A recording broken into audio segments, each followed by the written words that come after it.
طالبان کا پوست کی کاشتکاری پر ریکارڈ کیا ہے؟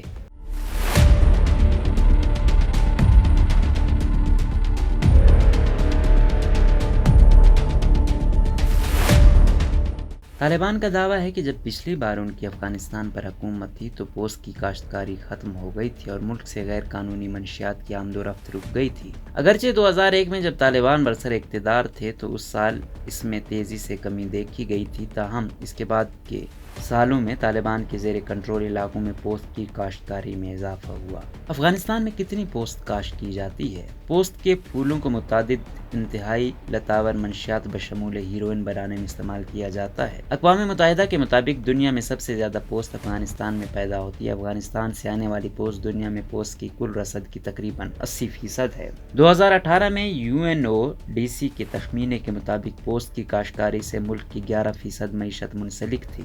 طالبان نے پوست کے بارے میں کیا کہا ہے؟ طالبان کے افغانستان پر کنٹرول حاصل کرنے کے بعد ترجمان ذبیح اللہ مجاہد نے کہا کہ جب ہم اقتدار میں تھے تو منشیات کی کوئی پیداوار نہیں تھی۔ انہوں نے کہا کہ ہم پوست کی کاشتکاری دوبارہ صفر پر لائیں گے اور کوئی اسمگلنگ نہیں ہوگی۔ طالبان کا ریکارڈ کیا کہتا ہے؟ امریکی وزارت خارجہ کے مطابق طالبان کے اقتدار میں شروع میں پوست کی کاشتکاری میں اضافہ ہوا تھا، جو سن 1998 میں 43,000 ہیکٹر سے بڑھ کر سن 2000 میں 64,000 ہیکٹر ہو گئی۔ اس میں سے زیادہ تر اضافہ طالبان کے زیر اثر صوبے ہلمند میں ہوا تھا، جو کہ دنیا کی کل پوست کی پیداوار کا 39% پیدا کرتا ہے، مگر جولائی 2000 میں طالبان نے اپنے زیر اثر علاقوں میں پوست کی کاشتکاری ممنوع کر دی تھی۔ مئی 2001 میں اقوام متحدہ کی ایک رپورٹ میں کہا گیا کہ طالبان کے زیر کنٹرول علاقوں میں اس پابندی کی تقریباً مکمل کامیابی ہوئی ہے، اور طالبان کے اس اقدام کے بعد سن 2001 اور 2002 میں دنیا بھر میں ہیروئن پکڑے جانے کے رجحان میں بھی کمی دیکھی گئی تھی، مگر اب چیزیں بدل چکی ہیں۔ اگرچہ افغانستان کی حال ہی میں گرائی جانے والی حکومت کے زیر اثر علاقوں میں بھی پوست کی کاشتکاری کی جاتی تھی، مگر اس کا زیادہ رجحان طالبان کے کنٹرول والے علاقوں میں تھا۔ مثال کے طور پر جنوبی افغانستان کے ہلمند اور قندھار صوبوں میں سب سے زیادہ زمین پوست کی کاشتکاری کے لیے 2018 میں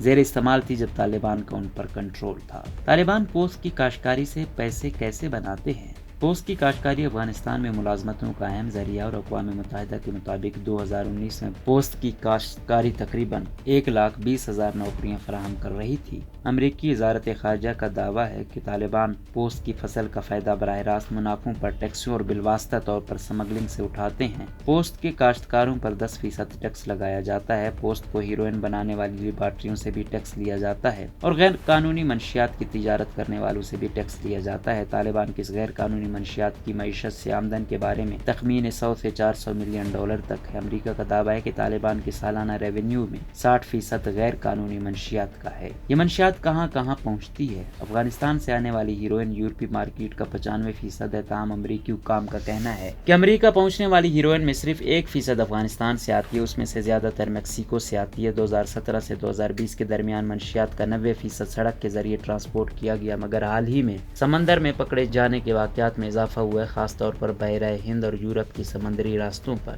اگرچہ اس میں اونچ نیچ ہوتی رہی ہے، پوست کی کاشتکاری اور پوست سے بنی منشیات کے پکڑے جانے کے واقعات میں گزشتہ 2 دہائیوں سے رجحان اوپر ہی جا رہا ہے، اور یہ افغانستان میں پوست کی کاشتکاری کے رجحان سے مطابقت رکھتا ہے۔ امریکی حکام کا کہنا ہے کہ منشیات کے پکڑے جانے اور گرفتاریوں کا ملک میں پوست کی کاشتکاری پر اثر نہ ہونے کے برابر ہے۔ ان کا کہنا ہے کہ 2008 سے لے کر اب تک جتنی پوست پکڑی گئی ہے وہ افغانستان میں صرف 2019 میں پیدا ہونے والی پوست کا 8% ہے۔